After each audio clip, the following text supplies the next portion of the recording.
Hello, ರಮೇಶನ್ ಮನೇಲಿರೋ ಕೋಳಿ ಸುರೇಶನ್ ಮನೆಗೆ ಹೋಗ್ಬಿಟ್ಟು ಮೊಟ್ಟೆ ಇಕ್ಕುತ್ತೆ. ಇವಾಗ ಮೊಟ್ಟೆ ಯಾರ್ದು ಅಂತ ಹೇಳಪ್ಪ. ಮೊಟ್ಟೆ ಈಗ ಸುರೇಶನ್, ಯಾಕಂದ್ರೆ ಕೋಳಿ ಸುರೇಶನ್ ಮನೇಲಿ ಬಂದಿರ್ತಲ್ಲ, ಯಾರ ಮನೇಲಿ ಬಂದ್ ಮೊಟ್ಟೆ ಇಡುತ್ತೋ ಅವ್ರದೇ ಮೊಟ್ಟೆ. ಇಲ್ಲ ಲೇ, ಇಲ್ವಾ? ಮತ್ತಿನ್ಯಾರ್ದು ಮೊಟ್ಟೆ? ಕೋಳಿದಲ್ಲಿ. ಈಗ ಒಂದ್ ಆನೆ ಈಜಾಡಕ್ ಕೆರೆ ಒಳಗ್ ಹೋಗುತ್ತೆ, ಆಚೆ ಹೆಂಗ್ ಬರುತ್ತೆ? ಹೆಂಗ್ ಬರುತ್ತೆ? ಹೆಂಗ್ ಹೋಗಿರುತ್ತೋ ಹಂಗೆ ವಾಪಸ್ ಬರುತ್ತೆ. ಇಲ್ಲ ಲೇ, ಮತ್ತೆ ಯಾವ ಆಗ್ಬಿಟ್ಟು ಆಚೆ ಬರುತ್ತಲೇ?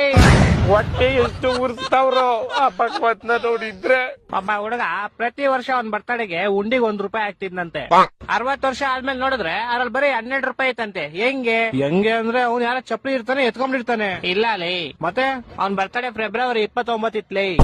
ನನ್ನ ಮಕ್ಕಳು ಒಂದೊಂದಲ್ಲ.